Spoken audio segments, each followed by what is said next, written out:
Hello दोस्तों, स्वागत है हमारे यूट्यूब चैनल पे। तो आज से हम शुरू कर रहे हैं हिंदी सब्जेक्ट, जो कि आपका बेस्ड होगा यूपी टेट, सुपर टेट, लेखपाल और यूपी ट्रिपल एससी एग्जाम्स के लिए। तो आज के इस वीडियो में हम शुरू करेंगे हिंदी भाषा का इतिहास। लेकिन उससे पहले ये भी जान लेते हैं कि भारत में किन किन भाषाओं का उदय और कब कब हुआ है। ठीक है, तो वीडियो शुरू करने से पहले अगर आप इस चैनल पर नए हैं तो प्लीज़ हमारे चैनल को सब्सक्राइब कर लें और बेल आइकन को प्रेस कर लें। इससे जितने भी हमारे नए वीडियोस अपलोड होते हैं, चाहे वो हिंदी हो या फिर आपका साइंस हो, मैथ हो, जितने भी आपके सब्जेक्ट होते हैं जो कि आपके यूपी टेट सुपर टेट के सिलेबस में हैं, तो वहाँ से आपको ये सारी वीडियोस आपको सबसे पहले मिल जाएंगी। तो आइए शुरू करते हैं। तो अगर हम बात करें भारत में भाषाओं का उदय कब हुआ, तो ये हुआ था लगभग आर्यों के आगमन के समय। तो अगर हम बात करें आर्यों के आगमन का समय, तो ये लगभग 1500 ईसा पूर्व माना जाता है। आर्यों का आगमन लगभग 1500 ईसा पूर्व माना जाता है। आर्यों की प्रमुख भाषा थी संस्कृत, और प्राचीन संस्कृत का समय जो लगभग माना गया है 1500 बीसी से 1000, यहाँ पर 1000 रहेगा, तो 1000 बीसी तक माना गया, यानी कि कुल लगभग 500 साल तक आपका जो प्राचीन संस्कृत है वो आपका माना गया है। और उसके बाद जो आपका प्राचीन संस्कृत के बाद जो संस्कृत आता है, यानी कि संस्कृत भाषा है, तो वो आपका लगभग 1000 बीसी से 500 बीसी तक रहा है। 1000 बीसी से 500 बीसी तक माना गया है संस्कृत भाषा का जो समय काल है। ठीक है, और अगर हम बात करें उसके बाद जो आपका समय आता है, वो है गौतम बुद्ध के जन्म के समय। जब आम लोगों में एक भाषा प्रचलित हो रही थी, वो थी आपकी पाली भाषा। यहाँ पर देख सकते हैं गौतम बुद्ध के जन्म के समय लोगों में पाली भाषा का प्रचलन बहुत तेजी से हुआ, और पाली भाषा का समय भी बढ़ गया था। और जो इसका समय था वो लगभग 500 बीसी था, यानी कि 500 ईसा पूर्व से 1 ईस्वी तक, 500 ईसा पूर्व से 1 ईस्वी तक इसका पाली का समय रहा।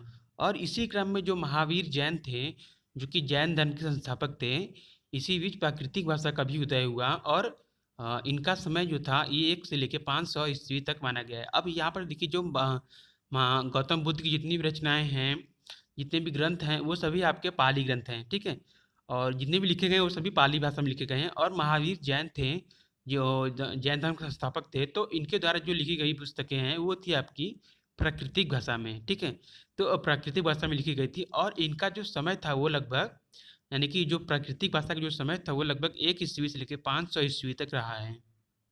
तो अब इसके बाद जो शुरू होता है वो होता है हिंदी भाषा का उदय। तो हिंदी भाषा का उदय अगर हम देखें तो यहाँ पर 500 ईस्वी से लेकर 1200 ईस्वी तक अनेक भाषाओं का उदय हुआ, जिसमें आपका बहुत सारी भाषाएं थीं। तो इसी बीच एक भाषा का उदय हुआ जो लगभग 900 से लेकर 1200 ईस्वी तक चला, जो था अवहट्ट भाषा।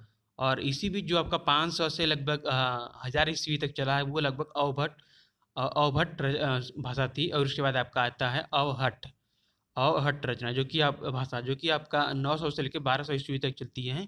और इसी हिंदी भाषा के जो साहित्य थे, जानकार थे, हिंदी भाषा साहित्य में जानकार अपभ्रंश की अंतिम अवस्था अवभट्ट हिंदी से ही उद्भव का स्वीकार करते हैं। मतलब जो हिंदी भाषा है, अब आपका अवहट्ट से ही उदय होता है।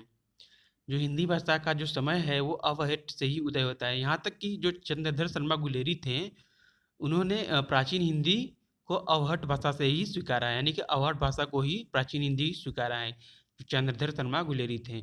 और प्राचीन हिंदी साहित्य की दृष्टि से पदबद्ध रचनाएं भी मिलती हैं। मतलब जितने भी प्राचीन हिंदी में जितने भी आपकी रचनाएं होती थी, वो सभी आपके पदबद्ध होती थी। ठीक है, और इस समय, यानी कि उस समय जो उनका शीर्षक होता था, मेनली जो उस समय का जो शीर्षक होता था वो होता था धर्म, नीति, उपदेश, ये सब चीज़ें होती थी। ठीक है, तो ये सभी दोहाबद्ध तरीके से रची जाती थी। जो आपके नीति निदेशक और उपदेश थे, वो सभी आपके दोहाबद्ध तरीके से हिंदी भाषा के अंतर्गत रची जाती थी। और यह परंपरा आगे चलकर सौर सैन्य अपभ्रंश या प्राकृतिक हिंदी कई वर्षों तक चलती रही। अब यहाँ पर देख सकते हैं जो सौर सैन्य अपभ्रंश है, यहीं से आपका हिंदी का उदय होता है। हिंदी का जो उदय होता है यहीं से आपका सौर सैन्य अपभ्रंश से ही होता है। और इसी भाषा को विद्यापति ने देसी भाषा भी कहा है। इसी भाषा को विद्यापति ने देसी भाषा भी कहा है। अगला है मध्यकालीन हिंदी एवं आधुनिक हिंदी। अब हिंदी आपका चरम चरम सीमा पर है। अब यहाँ पर देख सकते हैं जो मध्यकालीन हिंदी है और आधुनिक हिंदी है। यहाँ से पूर्णतः हिंदी का जो उदय होता है। अगर हम बात करें हिंदी भाषा के मध्यकाल में जो भक्ति आंदोलन था वो प्रमुख था, और जिसने आपका हिंदी भाषा को प्रमुख जोर दिया, जिस कारण से जो हिंदी भाषा है वो आम लोगों में भी प्रचलित हो गई।